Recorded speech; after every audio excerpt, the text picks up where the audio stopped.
जिन जिन politicians ने यात्रा निकाली है, अगली बार उनकी सरकार बनी। ये मैं नहीं कह रहा, ये भारतीय राजनीति का इतिहास है। आप भले इतिहास को खंगाल के देखें। तो मोदी जी को लग गया कि 24 में अब अपना काम तो खत्म होने वाला है, सरकार से जाना पड़ेगा, और सरकार से जाना पड़ेगा तो ये सब जांचें होंगी। ये जांचें होंगी तो आज जो ईडी को पता नहीं मिल रहा है उसको पता भी मिल जाएगा। तो ये घबराहट है, बौखलाहट है। ये घबराहट और बौखलाहट हमें और ज्यादा काम करने की गति दे रही है। ये घबराहट और बौखलाहट हमें प्रोत्साहित कर रही है कि हम सही इश्यूज को उठा रहे हैं, हम सही मुद्दों पे सरकार से बात कर रहे हैं। ये बौखलाहट हमारे लिए एनर्जी बूस्टर्स है।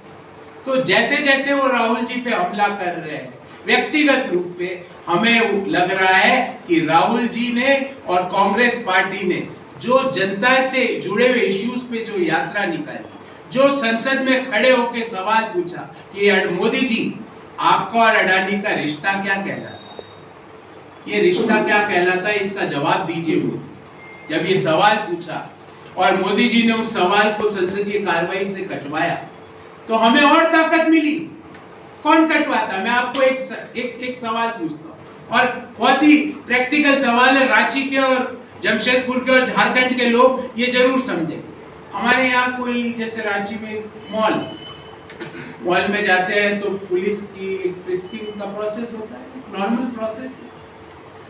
आप जाते हो तो वो ये कहता है कि भाई आपकी जेब में अगर कोई ऐसा पदार्थ है जैसे मान लो पान है तो वो कहते हैं इसको आप यहाँ फेंक दो, आप नहीं ले जा सकते, कहते हैं। पर जिसके जेब में नहीं है वो तो आराम से करवाता है, जांच करवाता है कि नहीं।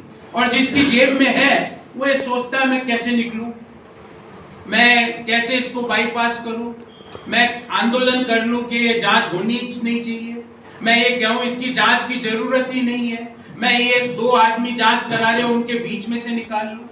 पर जिसके पास कुछ नहीं है वो तो आराम से जांच करा के आराम से जाता है खुलेआम। जैसे जैसे जेपीसी से मोदी सरकार भाग रही है उतना ही देश का जीती जो सीट भारतीय जनता पार्टी के पास पिछले 33 साल से। बंगाल में कांग्रेस पार्टी वहां उपचुनाव जीती जहां पर पहले हमारी पार्टी का एमएलए 50 साल पहले था। वैसे के वैसे देश के अन्य भागों में उपचुनाव में हमें जीत मिली, हिमाचल में हमें जीत मिली। हाँ, आप बोलेंगे साहब नॉर्थ ईस्टर्न स्टेट्स के जो रिजल्ट आए उसके बारे में आपकी क्या टिप्पणी है? आप ये बताइए, नॉर्थ ईस्टर्न स्टेट्स में जो रीजनल पार्टी जो वहां पे जैसे मेघालय में एक रीजनल पार्टी ने सबसे बड़ी पार्टी बन के निकली, उसको मोदी जी गालियां देते थे, कहते थे ये करप्शन की गंगा यहाँ से बहती है। जैसे ही उन्होंने रिजल्ट आया भारतीय जनता पार्टी ने उसको कोलिशन के लिए उसको अपने एमएलए का समर्थन दे दिया। तो आप ये मत कहिए कि जनता को आप नहीं समझा पा रहे, जनता समझ रही है, हम समझा पाए हैं, हर देश के युवा समझ रहे हैं, एमएसएमई समझ रही है। क्यों? कंसोर्शियम ऑफ इंडियन एसोसिएशन का अभी सर्वे आया, उसने कहा पिछले 5 सालों में, ये मेरा सर्वे नहीं है, ये भाजपा का भी सर्वे नहीं है, ये कंसोर्शियम ऑफ इंडियन एसोसिएशन का सर्वे है कि पिछले 5 सालों में देश की 76% 76% एमएसएमईज या तो बंद हो गई या घाटे में। और ये वो सेक्टर है जो 12 करोड़ लोगों को रोजगार देता है प्रत्यक्ष और अप्रत्यक्ष रूप से। रांची, जमशेदपुर तो हब है एमएसएमई का। क्या लगे हुए वहां? सिर्फ एक ही चीज लगी हुई जिसको कहते हैं ताला, लॉक, LOCK। क्यों ऐसा हो रहा है कि एक पर्टिकुलर ग्रुप तो 600वें स्थान से दूसरे नंबर पे पहुंच गया और आदित्यपुर इंडस्ट्रियल एरिया में ताले लग गए? ऐसा क्यों हो रहा है? ऐसा क्यों हो रहा है कि रांची के छोटे उद्योग नहीं पनप पा रहे और सिर्फ 2 लोग ही आगे बढ़ रहे हैं? तो इन सवालों का जवाब देश की सरकार को देना पड़ेगा। और हम क्या मांग कर रहे हैं? हम तो कह रहे हैं कि ज्वाइंट पार्लियामेंट्री कमेटी का गठन कीजिए और जांच करवाइए। भारतीय जनता पार्टी का बहुमत है सदन में, लोकसभा में, राज्यसभा में, दोनों में उनका बहुमत है। जेपीसी में अधिकतर सांसद उनके होंगे, फिर भी डरते हो, फिर भी घबराहट है कि कहीं सच सामने निकल के ना आ जाए। क्यों? डर क्यों रहे हो? हम तो जेपीसी की मांग कर रहे हैं। आप अनाउंस कीजिए कि जेपीसी होगी। आपके 60% सांसद तो आप ही के होंगे जेपीसी में। आप डर क्यों रहे हो जेपीसी से? भाग क्यों रहे हो? रोज नया नुस्खा लेके क्यों आ रहे हो? आज हमको ये बोल दिया इसलिए संसद नहीं चलने देंगे।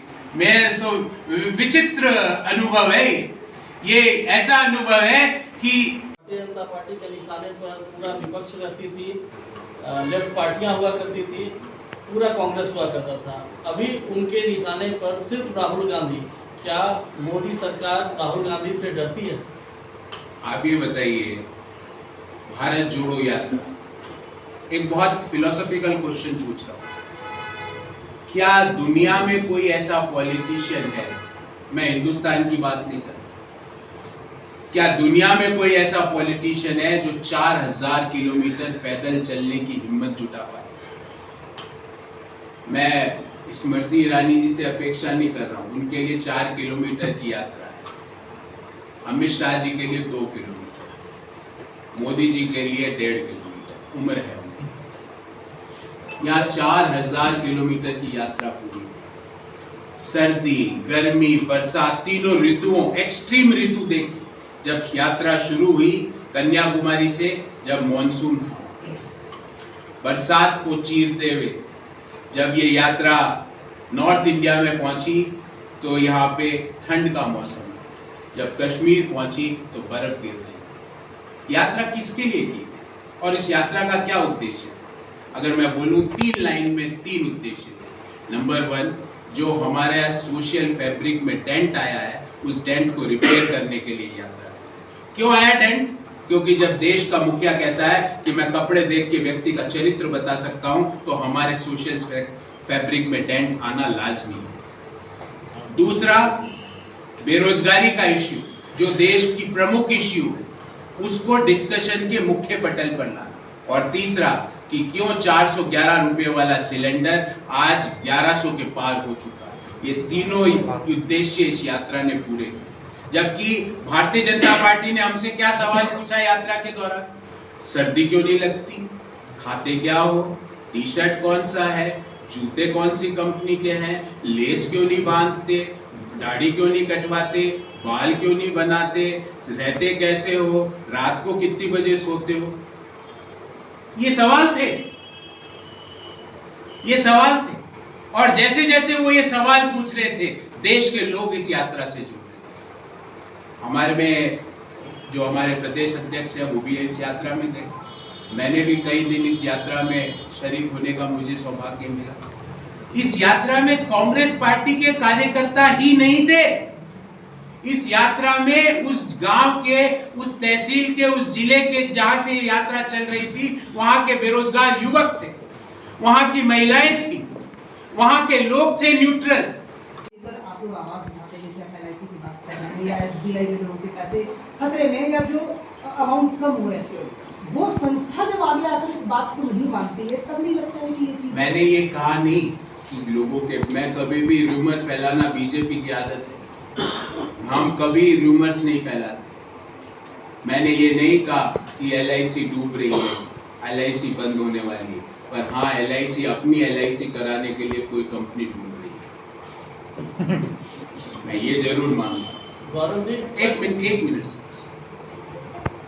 अब वो कंपनियां, मैंने ये कहा नहीं कि वो डूब रही, पर उन कंपनियों की अगर वैल्यूएशन कम होती है तो किसकी वैल्यूएशन कम है? एलआईसी की वैल्यूएशन अगर कम हुई तो एलआईसी के मेजॉरिटी शेयर्स तो भारत सरकार के पास है। भारत सरकार कौन है?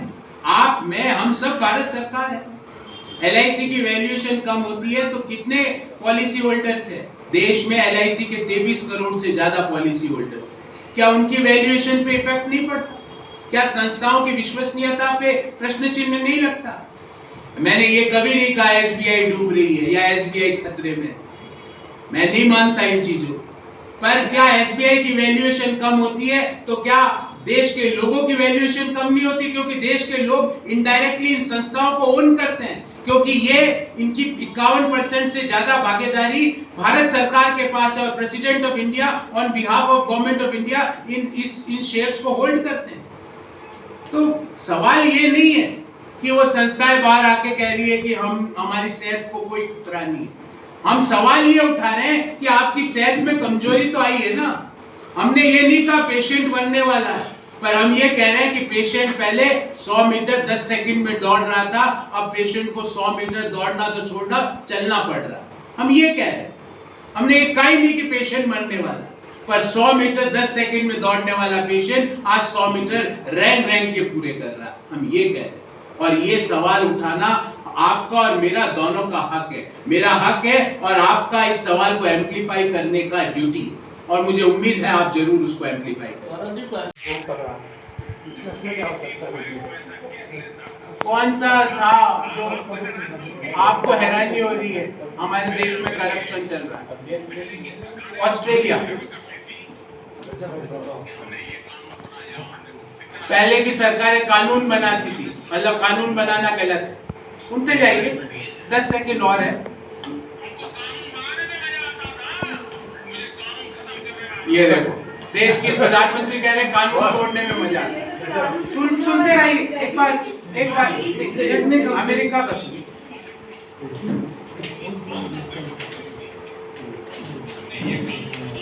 ये अमेरिका का, ये सारी विदेशी धरती के।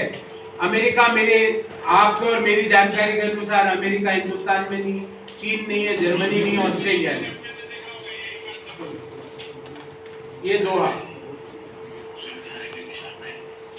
दोहा कतर, ये मतलब हमारे पूर्वज गंदगी करके गए।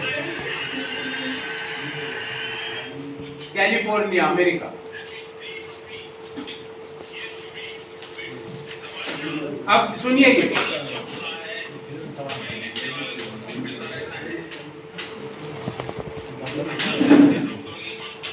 डॉक्टरों की कॉन्फ्रेंस बाहर क्यों होती है वो बता रहे हैं, क्योंकि वो दवाई कंपनियां वाले उनको रिश्वत देके बेचते हैं। ये विदेशी धरती में देश के जो डॉक्टर्स हैं उनके बारे में लिखा जा रहा है। अब आप ये बताइए, आपने कहा विदेशी धरती, सुप्रीम कोर्ट के जज ने जो बोला, सिटिंग जजेस ने क्या बोला कि देश का संविधान और देश का लोकतंत्र खतरे में, 3 सिटिंग जज ने बाहर आके। राहुल गांधी जी ने तो वही बोला, हमने तो कभी ये नहीं बोला कि अरे यार कहां पैदा हो गए, हिंदुस्तान तो एकदम बेकार। इसमें वो किसको गाली दे रहे हैं आपको पता है? आपके, मेरे, हम सबके माता पिता को, हम सबके दादा दादी को, वाजपेयी जी को भी दे रहे हैं, क्योंकि 8 साल तो वही चला रहे थे। वाजपेयी जी ने कुछ नहीं किया इनके अनुसार। तो ये जो है ना, ये 101 नुस्खे है ना अडानी से भागने के, उसका नुस्खा नंबर 3, अब अभी नुस्खा नंबर 5 चल रहा है मार्केट। ये 3 आउटडेटेड, कल 6ठा है। पर फिर भी देश के लोग पूछेंगे, कांग्रेस पार्टी पूछेगी कि अडानी से प्रधानमंत्री जी आपका क्या रिश्ता है? इन शेल कंपनियों से जो पैसा आया इसका ओनर कौन है? जहां जहां आप गए वहां वहां अडानी को उन विदेशी धरती से, उन बड़ी कंपनियों के साथ एमओयू क्यों हुआ? देश में जो भी चीजें प्राइवेटाइज हो रही है